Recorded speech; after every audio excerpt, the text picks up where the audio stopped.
আসসালামু আলাইকুম সুপ্রিয় শিক্ষার্থীরা, আশা করি তোমরা সবাই ভালো আছো এবং সুস্থ ও নিরাপদে আছো ইনশাআল্লাহ। একে স্কুল অ্যান্ড কলেজের পক্ষ থেকে 2021 সালের অনলাইন ক্লাসে তোমাদেরকে স্বাগত জানাচ্ছি। আমি রলিয়া রহমান। আজকে আমরা সপ্তম শ্রেণীর বাংলা দ্বিতীয় পত্র বিষয়ের ওপর ক্লাস নিব। আমাদের আজকের পাঠের আলোচ্য বিষয়ের নাম হচ্ছে ভাষা। তো তোমরা প্রত্যেকেই ক্লাসটি শুরুর আগে পাঠ্য বইটা সামনে নিয়ে বসবে, যেন পড়াটা বুঝতে তোমাদের সুবিধা হয়। ঠিক আছে? তো চলো আমরা ক্লাস শুরুর আগে একটু জেনে নিই যে আমরা আজকের ক্লাসটি থেকে কি কি শিখতে পারবো, আমাদের শিখন ফলটা কি কি হবে। দেখো, আমরা আজকে ভাষার সংজ্ঞা পড়ব, ভাষা বিকাশের প্রাথমিক রূপ, ভাষার বৈশিষ্ট্য, বাংলা ভাষার উদ্ভব ও ক্রমবিকাশ এবং বাংলা ভাষার রূপ, এই কয়েকটি বিষয় সম্পর্কে আজকের ক্লাস করে আমরা জানতে পারব। তো প্রথমেই ভাষা কাকে বলে বা ভাষার সংজ্ঞা কী এটা জানার আগে আমি বলে নিতে চাই কিছু কথা, যে আমরা মানুষসহ প্রত্যেকটা প্রাণীরই কিন্তু পারস্পরিক ভাব বিনিময়ের জন্য একটা নির্দিষ্ট মাধ্যম আছে। হ্যাঁ, আমরা মনের ভাব আদান প্রদান করে থাকি, কিন্তু একমাত্র মানুষই একমাত্র প্রাণী যার মনের ভাব আদান প্রদানের জন্য একটা সুন্দর কাঠামোবদ্ধ এবং ব্যাকরণ ভিত্তিক একটা উপায় আছে। হ্যাঁ, অর্থাৎ মানুষের ভাষাটাই হচ্ছে সর্বোত্তম ভাষা। তো এই জন্য মানুষকে ভাষা সম্পদের অধিকারী বলা হয়। ঠিক আছে? তো চলো আমরা জেনে নিই ভাষার সংজ্ঞাটা কি। দেখো, প্রথমেই ভাষা মনের ভাব প্রকাশ করার জন্য মানুষ বাকযন্ত্রের সাহায্যে অপরের বোধগম্য যে ধ্বনি বা ধ্বনি সমষ্টি উচ্চারণ করে থাকে তাকে ভাষা বলে। অর্থাৎ ভাষা হতে হলে সেটা বাকযন্ত্রের সাহায্যে উচ্চারণ করতে হবে, তোমার মনের ভাবটা প্রকাশ করতে হবে এবং অন্যে যেন তোমার কথাটা বুঝতে পারে সেরকম হতে হবে, তাহলেই আমরা তাকে সেই ধ্বনি সমষ্টিকে আমরা ভাষা বলবো। তো ভাষা সম্পর্কে বিভিন্ন ভাষাবিদ বিভিন্ন রকম সংজ্ঞা দিয়েছেন। ডক্টর মোহাম্মদ শহীদুল্লাহর মতে মনুষ্য জাতি যে ধ্বনি বা ধ্বনি সকল দ্বারা মনের ভাব প্রকাশ করে তার নামই হচ্ছে ভাষা। আবার ডক্টর সুনীতি কুমার চট্টোপাধ্যায়ের মতে মনের ভাব প্রকাশের জন্য বাকযন্ত্রের সাহায্যে উচ্চারিত ধ্বনির দ্বারা নিষ্পন্ন কোনো বিশেষ সমাজে ব্যবহৃত স্বতন্ত্রভাবে অবস্থিত তথা বাক্যে প্রযুক্ত শব্দ সমষ্টিকে ভাষা বলা হয়। ঠিক আছে? তো এই হচ্ছে ভাষা কাকে বলে সেটার সংজ্ঞা, বা ভাষাটা কি আমরা জানতে পারলাম। এবার আসো, ভাষা বিকাশের প্রাথমিক রূপটা কী ছিল। মানুষের জন্মসৃষ্টির জন্মলগ্ন থেকে কি ভাষাটা এত সুন্দর কাঠামোবদ্ধ ব্যাকরণ ভিত্তিক ছিল, বা মানুষ কি শুরু থেকেই কথা বলতে শিখতো বা কথা বলতে পারতো? না। আদিকালের মানুষের পারস্পরিক ভাব বিনিময়ের জন্য তারা বিভিন্ন মাধ্যম ব্যবহার করতো। কি মাধ্যম? দেখো, ইশারা ইঙ্গিত। আমরা এখনও কিন্তু কাউকে ডাকার জন্য এইভাবে হাত দিয়ে কিন্তু ইশারা করি। ঠিক আছে? আবার অঙ্গ প্রত্যঙ্গ, কোনো কিছু আমরা না বোঝাতে অনেক সময় মাথা নাড়ি, অঙ্গ প্রত্যঙ্গের সাহায্যে ব্যবহার করি। তো ইশারা ইঙ্গিত, অঙ্গ প্রত্যঙ্গ, বিভিন্ন ধরনের নাচ এবং চিত্র। প্রাচীন প্রত্নতাত্ত্বিকরা অনেক সময় দেখা যায় বিভিন্ন গুহায় বিভিন্ন চিত্র আঁকা দেখতে পেত, অনেক পুরনো যুগের সেই চিত্রগুলো। মূলত এই চিত্রগুলো ছিল মানুষের পারস্পরিক ভাব বিনিময়ের একটা মাধ্যম। এবার ভাষার বৈশিষ্ট্য নিয়ে আমরা আলোচনা করব।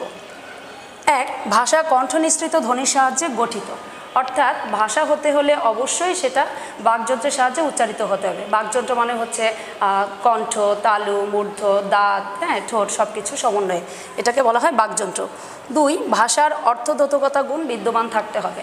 অর্থাৎ অর্থের দ্যোতনা বা সামান্য পরিবর্তনের মাধ্যমে নতুন কিছু সৃষ্টির ক্ষমতা থাকতে হবে। যদি ভাষার অর্থদ্যোতকতা গুণ না থাকতো তাহলে কিন্তু ভাষাটা বিলুপ্ত হয়ে যেত। অর্থাৎ একটা ভাষা থেকে পরিবর্তনের মাধ্যমে অন্য ভাষার কিন্তু সৃষ্টি হতো না। 3 নম্বর বলেছে ভাষা একটি বিশেষ সম্প্রদায়ের মধ্যে প্রচলিত ও ব্যবহৃত। যেমন বাংলা ভাষাটা, হ্যাঁ, বাংলা ভাষাভাষী বাংলাদেশের জনগণ যারা, বা পশ্চিমবঙ্গের বা আসামের, হ্যাঁ, যেসব দেশের জনগণ, অল্প অল্প দেশের জনগণ, তারা হচ্ছে বাংলা ভাষায় কথা বলে অভ্যস্ত। অর্থাৎ ভাষা একটা বিশেষ সম্প্রদায়ের মধ্যে। আবার যারা আফ্রিকার অধিবাসী তাদের ভাষাটা আলাদা, হ্যাঁ, যারা ইউরোপ আমেরিকার অধিবাসী তারা ইংরেজি ভাষায় কথা বলে। এইভাবে বিভিন্ন এক এক সম্প্রদায়ের মধ্যে এক এক ভাষা প্রচলিত রয়েছে। 4, ভাষা মানুষের স্বেচ্ছাকৃত আচরণ ও অভ্যাসের সমষ্টি।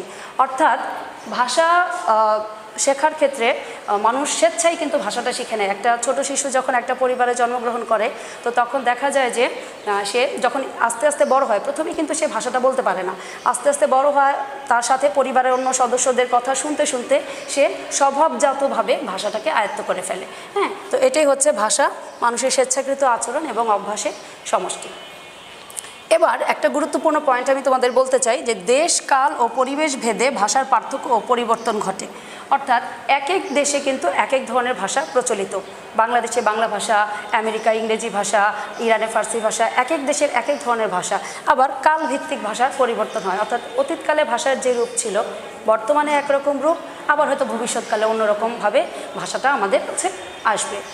আর আরেকটা হচ্ছে পরিবেশ ভেদেও কিন্তু ভাষার পার্থক্য বা পরিবর্তন ঘটে, অর্থাৎ সমতলের ভাষাটা একরকম হয়, পাহাড়ি অঞ্চলের ভাষাটা একরকম হয়, এক এক পরিবেশের ভাষাটা এক এক রকম হয়ে থাকে।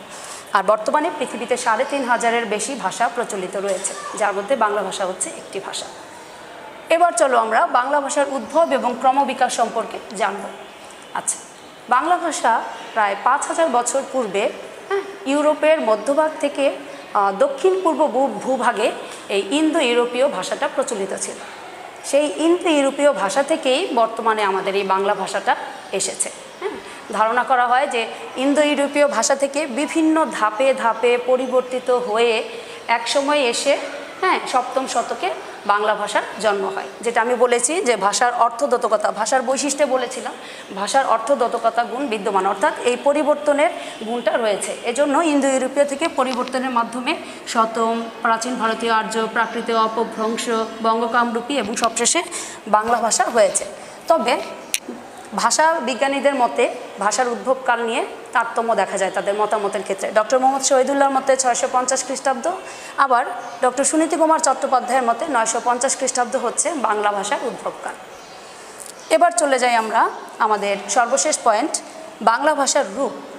আচ্ছা, বাংলা ভাষার রূপ বলার আগে বলতে চাই যে পৃথিবীর প্রত্যেকটা ভাষারই কিন্তু দুটো করে রূপ আছে, একটা লেখার রূপ, আরেকটা হচ্ছে মৌখিক রূপ বা কথা বলার রূপ। তেমনি বাংলা ভাষারও দুটো রূপ রয়েছে, একটা হচ্ছে লেখ্য এবং আরেকটা হচ্ছে কথ্য। যদিও আগে মানে বাংলা ভাষার শুরুর দিকে লেখ্য রূপটাকে সাধু রূপ বলা হতো এবং চলিত রূপটাকে মৌখিক রূপ বলা হতো, কিন্তু বর্তমানে দেখা যায় লেখার ক্ষেত্রেও কিন্তু আমরা চলিত ভাষাটাই ব্যবহার করি। ঠিক আছে, তো এখন আমরা সেই বাংলা ভাষার দুইটা রূপ সম্পর্কে জেনে নিব, সাধু এবং চলিত রূপটা দেখব আমরা। দেখো, এটা পার্থক্য বা বৈশিষ্ট্য যাই বলো, এক, ক্রিয়া ও সর্বনাম পদের পূর্ণরূপ হয় সাধু ভাষায়। ঠিক আছে, পদ কিন্তু ৫ প্রকার, বিশেষ্য, বিশেষণ, সর্বনাম, অব্যয়, ক্রিয়া। অন্যান্য বাকি ৩টা পদের কোনোরূপ পরিবর্তন নাই, শুধুমাত্র ক্রিয়া এবং সর্বনাম পদের ক্ষেত্রে সাধু ও চলিত ভাষায় আমরা পার্থক্যটা দেখতে পাই। সাধু ভাষায় যেমন করিয়াছি, এটা হচ্ছে ক্রিয়া, আবার সর্বনাম হবে তাহার। ঠিক তেমনি চলিত ভাষায় ক্রিয়া ও সর্বনামের সংক্ষিপ্ত রূপটা আমরা দেখব, এখানে পূর্ণ রূপটা হবে না, যেমন করেছি, তার। সাধু ভাষা তৎসম শব্দবহুল হবে, ঠিক আছে, যুক্তাক্ষর বেশি থাকবে সেখানে, যেমন মস্তক, হস্ত ইত্যাদি। আর চলিত ভাষার ক্ষেত্রে একদমই তৎসম শব্দ হবে না, এটা ছাড়া তদ্ভব, অর্ধতৎসম, দেশি, বিদেশি অন্যান্য সব শব্দের সংমিশ্রণে চলিত ভাষাটা গঠিত হয়, যেমন হাত, মাথা, ধোয়া, ইত্যাদি। ৩ নম্বর পয়েন্ট দেখো, অনুসর্গের পূর্ণরূপ ব্যবহৃত হয় সাধু ভাষায়। ঠিক আছে, যেমন হইতে। আর চলিত ভাষায় তাহলে অনুসর্গের সংক্ষিপ্ত রূপটা আমরা ব্যবহার করব, যেমন হতে। সাধু ভাষা বক্তৃতা ও নাটকের সংলাপের জন্য অনুপযোগী, অর্থাৎ যেমন এই যে আজকে আমি তোমাদের ক্লাসটা নিচ্ছি, আমি কিন্তু সাধু ভাষায় নিচ্ছি না, কারণ এটা মানে শ্রুতিমধুর হয় না শুনতে। ঠিক আছে, তো সাধু ভাষায় এজন্য বক্তৃতা বা নাটকের সংলাপ নেওয়া হয় না, যেটা চলিত ভাষা বক্তৃতা এবং নাটকের সংলাপের জন্য খুবই উপযোগী। সাধু ভাষা মার্জিত ও গুরুগম্ভীর, অর্থাৎ সাধু ভাষাটা একটু কঠিন মনে হয় এবং খুব মানে মার্জিতভাবে ব্যবহৃত হয়, যেহেতু এটা লেখার ভাষা। আর চলিত ভাষাটা হচ্ছে খুব সহজ সরল, প্রাণবন্ত, শুনলেই ভালো লাগে আমাদের, উচ্ছল একটা ভাষা। ঠিক আছে, আচ্ছা, যেমন একটা উদাহরণ আমি তোমাদের দেই, যে পথে এক যুবকের সহিত তাহার সাক্ষাৎ হইল। কথাটা শুনতে কি খুব গুরুগম্ভীর লাগছে না? সহিত, সাক্ষাৎ, হইল। কিন্তু চলিত ভাষায় যদি বলি পথে এক যুবকের সঙ্গে তার দেখা হলো, শুনতে আমাদের শ্রুতিমধুর লাগছে এবং খুব সহজ সরল, প্রাণবন্ত মনে হচ্ছে। ঠিক আছে, তো এটাই ছিল আমাদের আজকের ভাষা বিষয়ক ক্লাস। তোমরা খুব মনোযোগ দিয়ে ক্লাসটি দেখবে এবং বইয়ের সাথে খুলে একটু মিলানোর চেষ্টা করবে।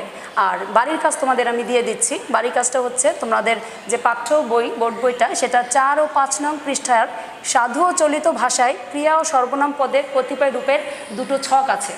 এই ছক দুটো অবশ্যই তোমরা খুব ভালোভাবে মুখস্থ করবে, এবং পড়ে ফেলবে, কেননা এই ছক দুটো যদি না পারো তাহলে সাধু থেকে চলিত ভাষার যে রূপান্তর সেটা কিন্তু করা সম্ভব না।